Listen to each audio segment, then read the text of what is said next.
Hi, welcome back to the Jonesy Chats Wrestling YouTube channel. My name is Steve, and I'm here to review NXT from last night. Ladies' night apparently, but it was okay. It wasn't great. It wasn't the worst. It's the same as usual, really, like it's been for the last couple of weeks. But let's get into it. Show opens up with Hit Row hitting the ring. They basically cut a weird sort of Tuesday night host promo.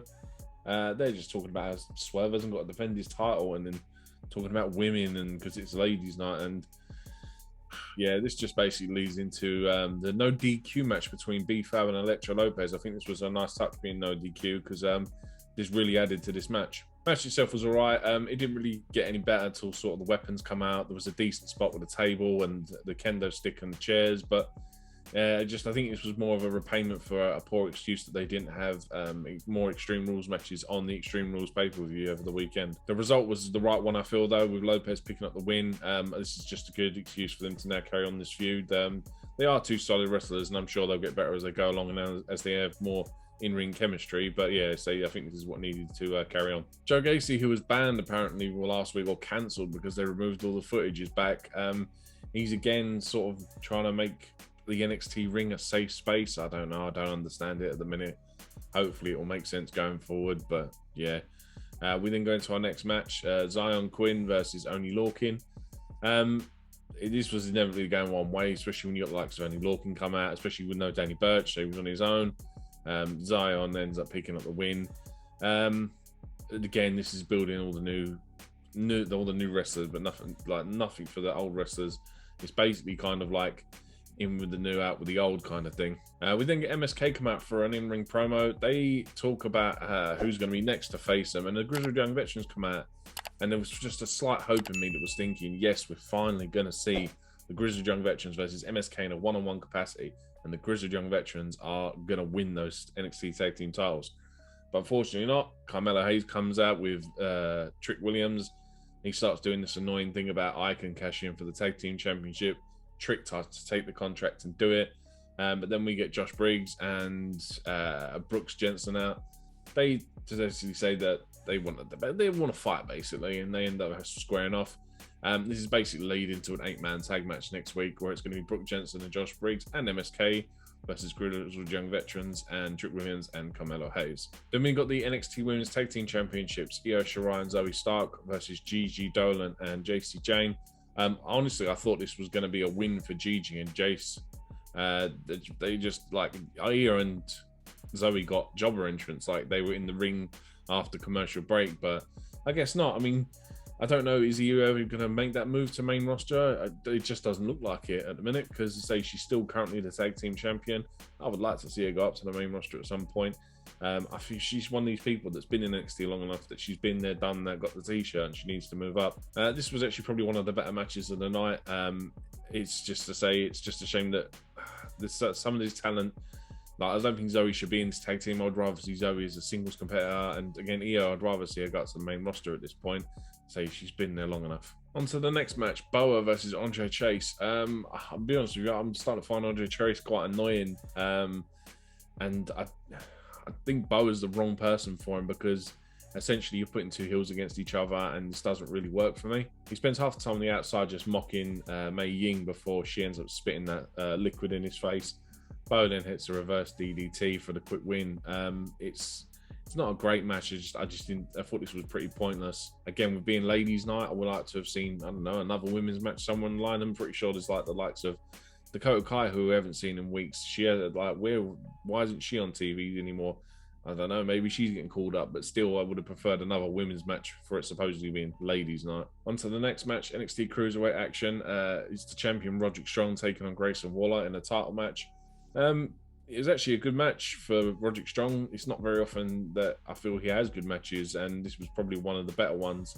But he won the title last week, so there's no way he's going to lose it in his first defense a week later. So yeah, he beats Waller. I'm just bored of seeing Diamond Mind as well. I know this is all very negative, but it's like, yeah, I'm not excited by NXT at the minute. There's just nothing that's grabbing my attention. So I want to see this whole 2.0 revamp sort of really kick into gear now. The Index honeymoon segments, yeah, that was all right. I mean, Johnny's probably the best part in it. I mean, I don't think we need I mean, the demographic that this show's aiming for, which is what, 18 to 49 or whatever it is, and you've got someone like Johnny who's pretending to be a father figure to Indy, and he's concerned that they're using protection in the bedroom, and it's like, I'm pretty done with this story now.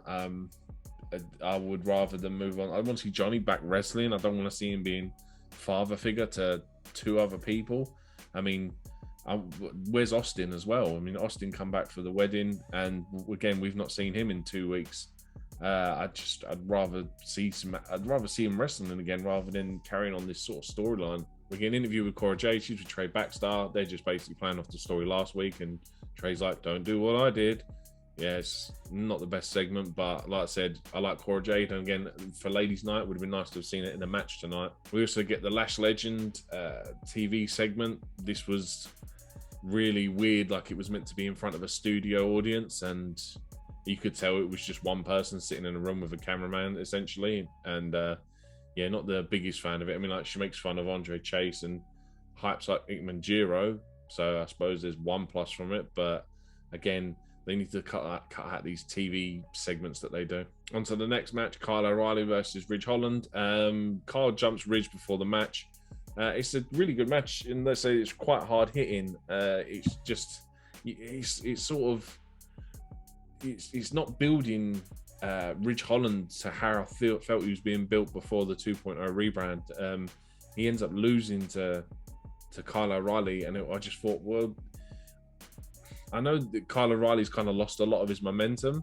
I mean, they do jump him afterwards and attack him, but I just feel that if you'd have kept building Ridge Holland towards more at the top of the card, but it now feels that with all these new people like Bron Breakker and stuff come in, that Ridge and Pete Dunne are just being thrown to the side.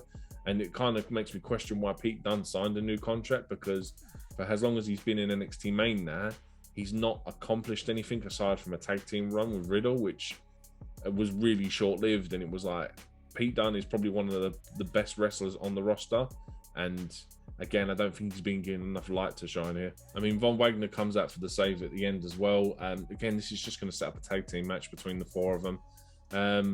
Von Wagner looked pretty strong actually with the save. It's just, again, it's not building Pete Dunne how I'd like to see Pete Dunne be built. It's not building Ridge Holland how I'd like to see Ridge Holland being built. I mean, I presume there is obviously a long-term outcome for it, but yeah, I want to get to that point now. Then on to the main event, the NXT Women's Championship, Frankie Gonzalez versus Frankie Monet. I honestly could have seen a title change here. I mean, with the draft coming up this weekend, I couldn't see any reason why Raquel shouldn't be called up. The main roster could do with the likes of her. I think it would freshen up a lot of rivalries for women's championships. Yeah, and it doesn't go that way. And Raquel ends up picking up the win, and she stays the NXT Women's Champion. Jesse and Robert take Frankie away, but as they're taking her away, Toxic Attraction come out. Mandy, Gigi, and JC attack Frankie and the rest of the Robert Stone brand. They then stand around the outside on the aprons. And it was a nice little spot, I thought. I thought Wade Barrett was particularly well done tonight. I mean, he was like, oh, this reminds me of the Nexus. And everything he was putting into the show tonight, I was really appreciative of, because I think it just added a lot more. It added a lot more to the show, and it was, as I say, really well presented. But Raquel tries to take them out. The numbers game, unfortunately, gets the better of Raquel. She stands in the ring, so she's laid out in the ring at the end with Mandy standing over her, holding that NXT Women's Championship. Hopefully, say Mandy can win it. It's just a case of WWE booking with Mandy, because for as well as she's done, she's not achieved anything, and it needs to be rectified, because I feel Mandy's one of the better females. But the problem with it, putting her on NXT is it is a good roster, so there's a lot of people that can take that title from Raquel Gonzalez. It's just who they're going to give it to, that's the question. But yeah, that's the review. Yeah, hope you enjoyed. Sorry to be a bit of a downer, but hopefully I'll catch you in the next one.